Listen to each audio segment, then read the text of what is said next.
Hi, and welcome to another episode of the FYE Podcast. My name is Dr. Jose Saldivar. Joining me as usual are our student gurus, Nick, Gerson, and Jerry. And today we have another guru that we're going to introduce. I'm going to allow him to introduce himself. So why don't you go ahead and do that for our audience? Hello, my name is Richard Tapia, and I'm a computer engineering major. This is going to be my second year at school. Already had my first one. I don't know. I really like school so far. It's been a good experience for me, and I hope you'll enjoy school as I did this year. So Richard, before we jump into the podcast, I have one question for you. What are you looking forward to this academic year? I'm looking forward to going back to school because I really miss campus. Online classes for me, it's not the same thing. So yeah, I think that's the main thing. And all the events. I also miss going to baseball games and basketball games. Those were pretty cool. Awesome. Thank you. Thank you so much, Richard. So today we wanted to talk about Vaquero Roundup.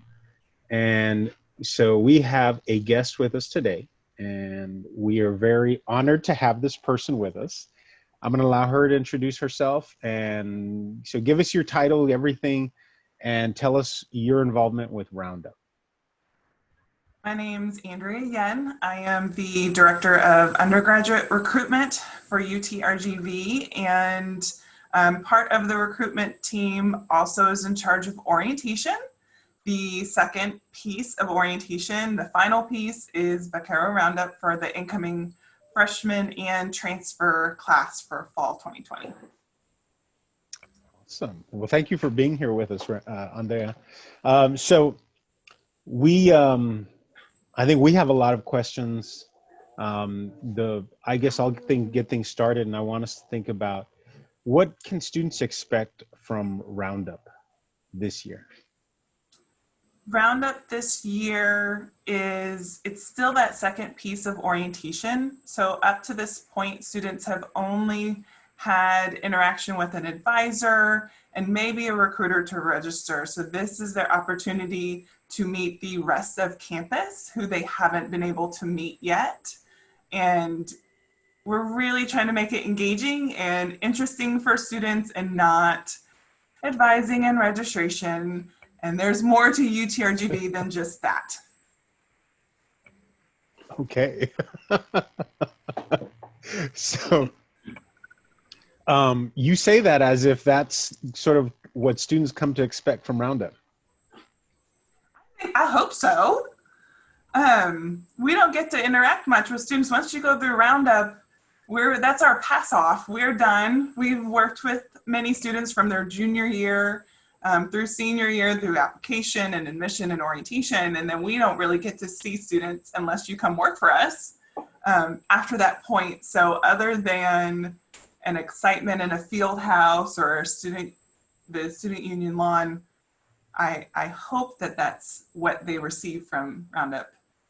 Any year we do it. Yeah. Does anybody have any questions for Andrea? Yeah, I wanted to go ahead and ask, how is it different this year? I know everything's going virtual. How's that organizing? How's organizing the event different this year since everything's going virtual? I can't decide which one's harder. Getting 5,000 students in one location in person or transitioning an in-person event to online. There's a lot of pieces. The engagement part is what we're trying not to lose. And I know that's true for many departments and faculty members across the campus, is trying to make sure we're still able to engage with a large amount of students. The big change is we have extended how long it lasts. So typically you would only be on campus for maybe half a day and then you would be done. And our event now is running for 4 days to make sure students are able to get all of those pieces completed and interactions. and all those pieces of the university you get to see across 4 days versus the 1 half-day event that we normally do. So typically, I work with one of the colleges, right? It's not an academic college, but I work with University College. So I've been a part of several roundups in the past. And I was sharing with our group before we went on and started recording that, I'm really looking forward to Roundup this year because just as Andrea mentioned, students typically are here for a day. We'd get them for maybe 2 hours, maybe 3 hours. And in that time, we've got to introduce students to the University College and what they're going to get out of it and try to do a little bit of relationship building, which is, I think, really hard to do anyway. So I'm excited that it kind of opens it up for us. We've been really strategic about the kinds of sessions we want to run. We've been really thoughtful, I think, about engagement and what we want to do to engage students. I hope all of the programs and the colleges and the faculty and everyone involved are approaching it the same way. But I'm really hopeful. I'm really positive. I'm really looking forward to it. What do the rest of you all think? What do you all maybe share some of your own experiences with Roundup, or what advice would you give students, or just general questions for Andrea?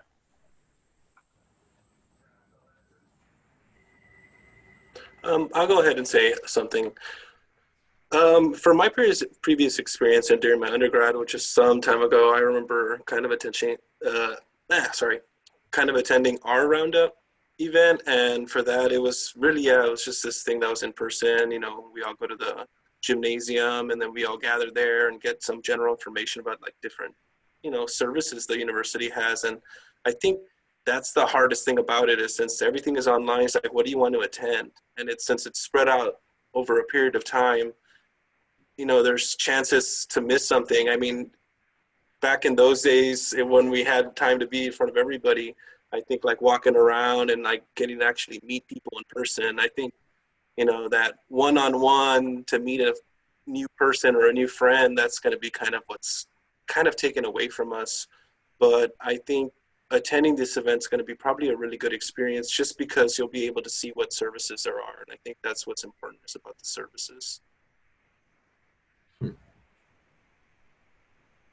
Okay, I have a question. So I remember for my Roundup session thing, people like the ones organizing everything would give us free stuff like when entering the sessions, right? So what are you going to do to get the more people going in the sessions without giving free stuff, since it's going to be online? We can still give away free stuff. There's nothing stopping us from giving. You're just going to have to wait for it to come to you in the mail. But booths will have giveaways. Some departments like UREC and athletics and some of the more rah kind of groups will have that opportunity. I think UTRGV alumni is going to run some giveaways in their booth. So students do want to visit as many booths as possible to kind of find where those giveaways might be. Our closing session will have them too. So if you pay attention to different department sessions, you may be able to win it through some trivia, and then we'll just mail you some swag in the mail and you'll get it there. We'll also do we've done with orientation through the summer, some drive-through events where students can come and pick up their orientation gear, their t-shirt. We did lawn signs this year. And so we'll do the same sorts of things for the Roundup group, and they'll be able to come up to campus and drive through and see us waving at them with our masks, and we'll give you a t-shirt and all your free UTRGV gear. So that's still a part of it. We didn't want to lose that piece, because having that t-shirt or a lawn sign really helps you identify with the school. And so we didn't want students to miss out on that either.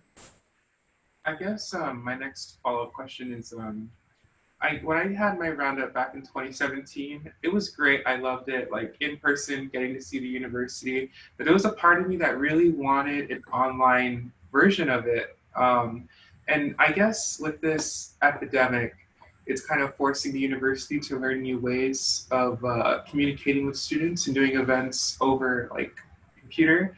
Do you find this method a way that, do you find this method and this like way that the orientation is being done like a future possibility even after the pandemic?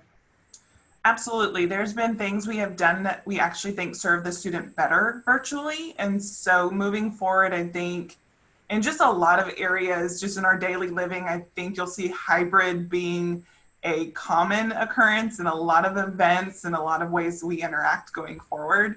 And that's definitely going to be a part of recruitment. I think we've learned how to give a virtual campus tour and so many opportunities that now anyone who in the future isn't in the area could potentially have a live campus tour from out of state. So there's a lot of things that we've learned through this process that we will hopefully be able to keep, even if things or when things go back to some sort of normal.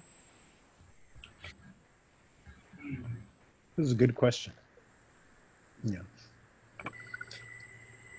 And I think certainly like going through what we're experiencing, I think has taught us a lot, right? About just even better serving the students. I know for me as a faculty member, it's really forced me to rethink what I do in my classroom and how to take what I'm doing in the classroom and to transfer it online and to still provide like a high quality, right, educational experience.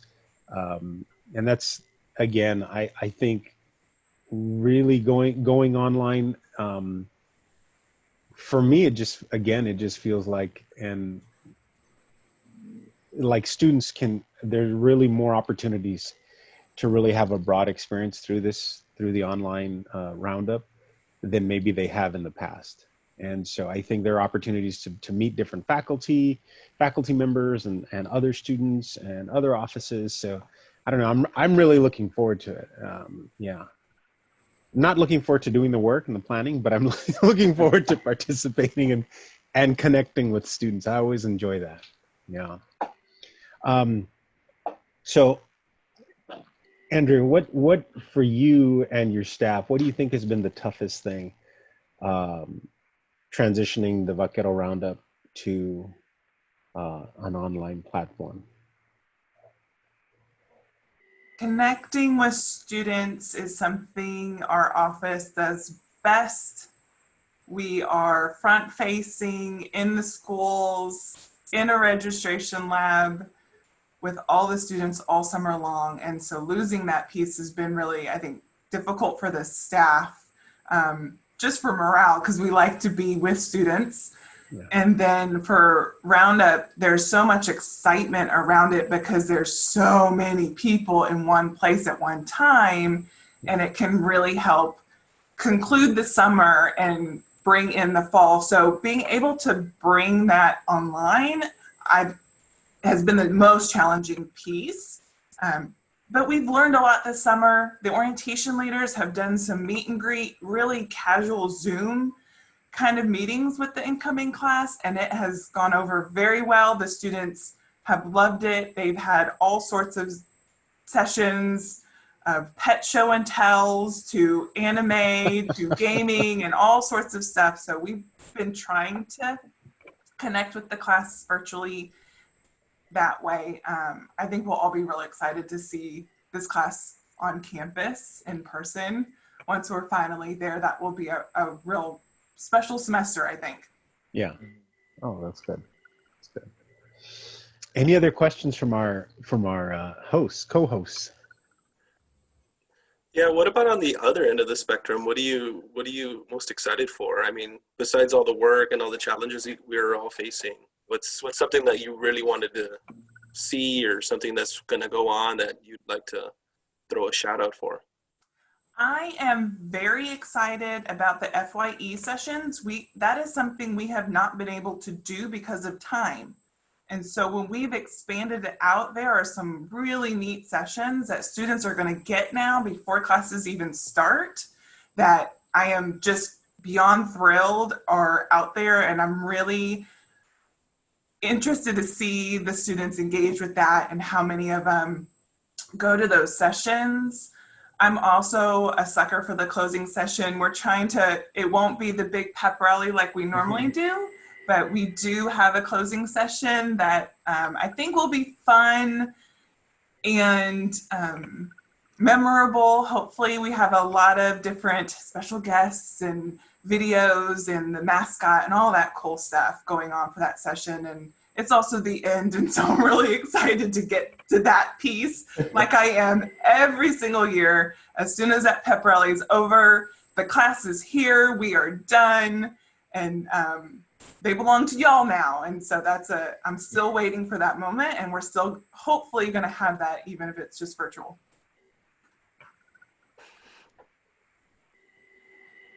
Any other questions from our co-hosts? I had so many last night and then I forgot. I guess, yeah, I'm just really like on behalf of the FYE team, I'm so excited for next week. I mean, we've been thinking about developing these individual sessions for the past, I don't know, 4 to 5, 6 weeks since we started back in July. So I think what's great is that our sessions are like 5 students, 4 students. So a lot of the things we're making, like I'm working on a session where it's just dedicated to like best dorm foods you can make with the microwave. And if you're going to be at home, what kind of things you can make as a student from home. And I guess that just leads into, this new discussion of campus life now with everyone from home. And yeah, I don't know. This year is just a first for so many different things, and I'm excited. I feel like this has been a great learning curve for UTRGV, and I'm excited for the new virtual things that are going to be happening.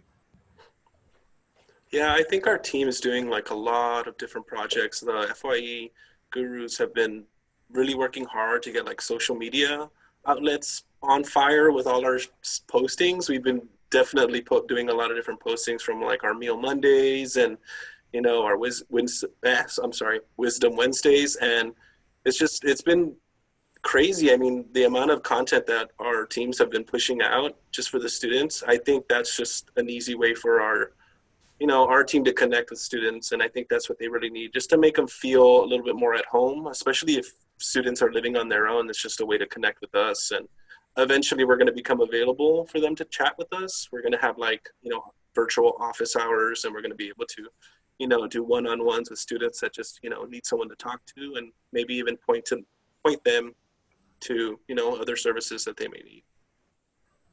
And that's important. I think one of the main themes and messages we want from Roundup is we might be virtual, but we're all still here. And so I'm in my office. So even if a student is more comfortable, we have made ways to be safe on campus and get the help you need, whether it's we have the virtual ways to connect and we have the ways to connect in person. And so the big message from Roundup and all summer long, really from the university, that we wanted the incoming class to understand, since they've never engaged with any of us before, is that there are students and staff and faculty here still that are waiting for them to reach out and connect, and we want to connect with them, and that they can do that this semester. It's not just about taking classes online. I mean, as someone who's taking full online courses this semester for the first time ever, it's a little scary, but I am still considering going to campus still. Like, obviously, if our on-campus job requires us to go back, I'm willing to go back. But even just to spend 2 days out of the week in the library, or I don't know. It's hard for me as someone who's been on the university for so long and always technically living in the library. It's so weird to now think that fall is gonna, be mostly virtual and the student population on campus will be reduced. It's sad, but I mean, it's the way it needs to be, but I don't want to accept it yet. It's our new reality. So our podcast is we're drawing near to a close. Before we go, Andrea, thank you so much for joining us. I would love to hear from our co-hosts, just maybe a little piece of advice from each of you for our students, for incoming students. What kind of advice would you give them as they approach this virtual roundup and as they approach the new year? would like to get us started? I would just say that you shouldn't be afraid to reach out. And I think it's something that we now are forced to do because there isn't that in-person interaction where you can just ask a friend if you have a question or whoever's sitting next to you in the class. But now you actually have to make a little more of an effort to maybe like start a group chat in the class or email your professor if you have a question. And I think those things are going to be really necessary. I guess my follow-up would be kind of in that same realm. It's kind of the same approach I took from working from home. It might seem on the surface level that it might not require as much dedication and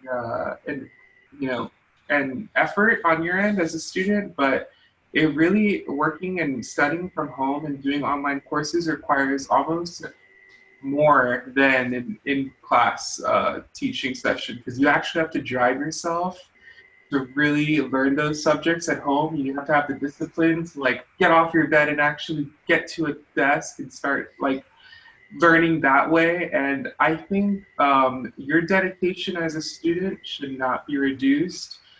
Taking online courses, it's just as important. It's just as hard, honestly.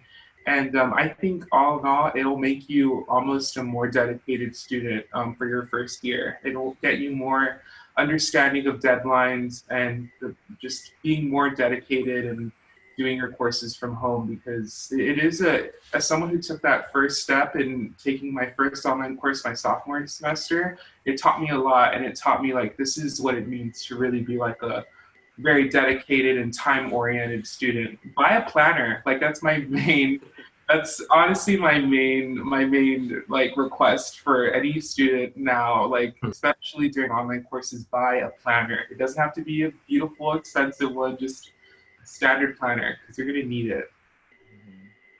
Good advice. I would say for students to engage in all the sessions we're going to have for the roundup, because I think most of them are going to be pretty interesting, and I know that the ones we have are really interesting. I mean, and as Gerson said, just ask whatever question you have, and we're here to help you. Since we're also students, we don't know everything, so if we don't know, we can ask for you. So don't be afraid to do that. Thank you. Yeah, since everything's going digital, I think like Jerry was talking about getting a planner. I mean, if you're not so comfortable with writing everything down on paper, I mean, use your phone. I mean, I use my phone to use the calendar, and my calendar is usually full of different things or events. And normally the university has a calendar, especially with Roundup, there's going to be different events that are going on. You can plan around your day and just a chance to be on the phone. You know, you don't necessarily have to be in front of your laptop in order to attend the event. You can get on Zoom or other services through your phone. Whatever the service may be, I think our sessions are going to be on Zoom, and eventually, you know, you can connect to Zoom and you can attend some of our events and still be connected wherever you are. Awesome. Thank you all. Thanks again for another episode. Richard, thank you for joining us. We loved having you. And of course, Andrea, thank you so much for that information, for giving us the background on Roundup and what to expect. I think we all agree we're looking forward to it, and we're looking forward to connecting with students. So this concludes another episode of the FYE Podcast, and we'll see you next time. Bye-bye. Bye. Bye.